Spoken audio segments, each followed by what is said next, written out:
नमस्कार किसान भाइयों, स्वागत है आपका फिर से इस नए वीडियो में। नया तो क्या है, ये तो कल वाला है जो वीडियो हमने छोड़ा था, उसके आगे इसमें कंटिन्यू करने की कोशिश हम करेंगे। तो मूंगफली की जो अपनी खेती है उसमें निराई गुड़ाई और खरपतवार के बारे में यदि हम बात करें तो इस ऐसा करने से जो जड़ें होती हैं मूंगफली की, उनका जो फैलाव होता है वो बढ़िया हो जाता है और भूमि में जो वायु संचार है वो भी बढ़ता है, जिससे जो अपना पैदावार है उसमें अपने को बढ़ोतरी देखने को मिलती है। तो फसल डालने के 30-35 दिन के बाद में आपको एक बार ज़रूर करना चाहिए। अब खरपतवार की बात करें तो रासायनिक रूप से आप जो पेंडिमेथिलीन है 38.7%, उसका 750 ग्राम जो सक्रिय तत्व है वो प्रति हेक्टेयर के हिसाब से आप बुआई के 3 दिन के अंतर इस्तेमाल कर सकते हैं। तो इससे जो खरपतवार है वो उगेगा नहीं, या उगेगा तो बहुत ही कम मात्रा में उगेगा। इसके अलावा यदि फसल अपनी बड़ी हो गई है, जैसे मान लीजिए 15 से 20 दिन की अपनी जो फसल है वो हो गई है, तो आप जो इमेजथ हाइपर है 100 ml एक्टिव तत्व है वो 400 से 500 लीटर पानी में घोल बना करके और 15-20 दिन के बाद में उसका जो इस्तेमाल है वो कर सकते हैं।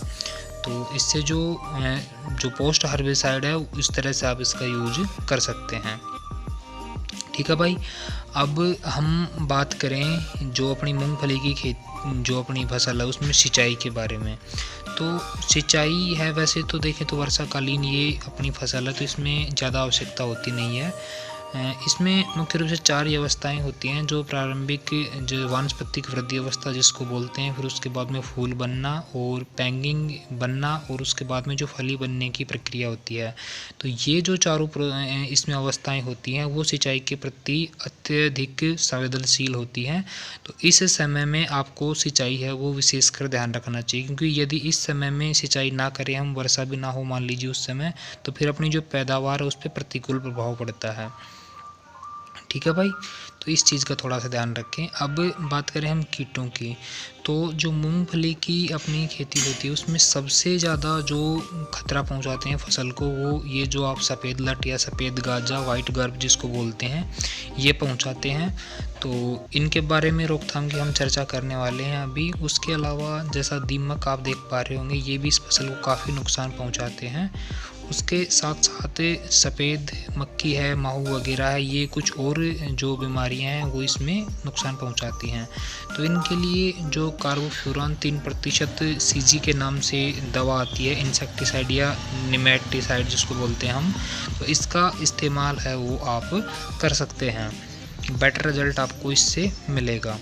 उसके अलावा यदि बात करें हम तो दीमक के लिए आप लीथल जो दवा आती है जिसमें क्लोरोफायरिफोस आता है, तो इसका इस्तेमाल भी कर सकते हैं।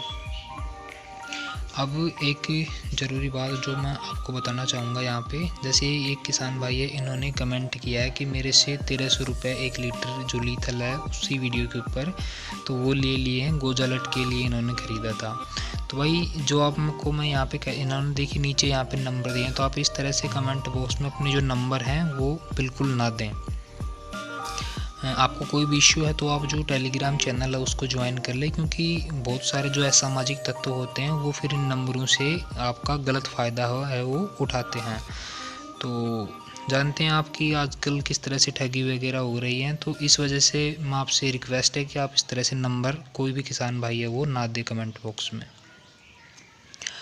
अब ये अपने पास में जो क्लोरोफायरिफोस है उसका 20% इसी इंसेक्टिसाइड का श्रीराम कोलर 20 के नाम से दवा आती है।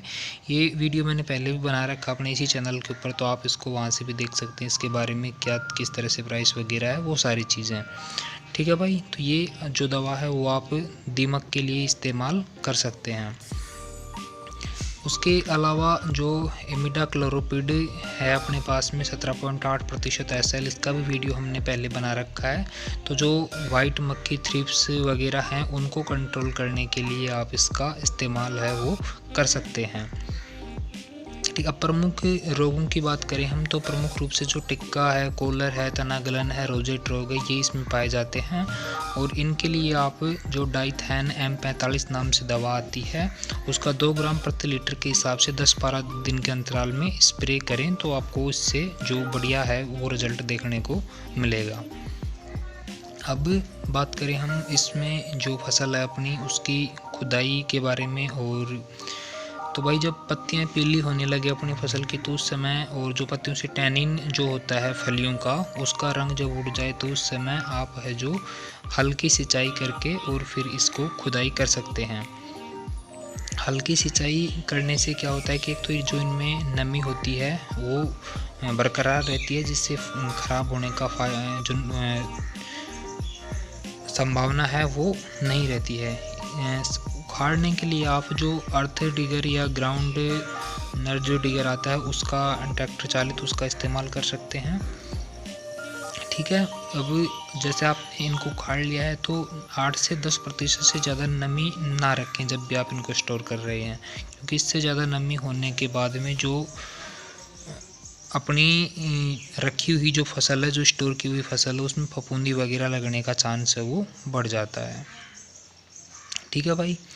अब बात करें हम इस फसल से कितना प्रॉफिट होता है तो 1 हेक्टेयर में जैसे मान लीजिए आपकी 20 क्विंटल मूंगफली हो रही है और 50 रुपये किलो के हिसाब से भी आप बेच रहे हैं उसको, तो 1 लाख रुपए में आप इसको बेच देंगे। तो खर्चा की यदि हम बात करें तो लगभग सभी कॉस्ट जोड़ के 40,000 खर्च हो जाएगा। तो इस तरह से 60,000 आप बचा सकते हैं इसमें। तो भाई इस वीडियो में इतना ही। आप सभी लोगों को एक बार फिर से धन्यवाद। Thank you.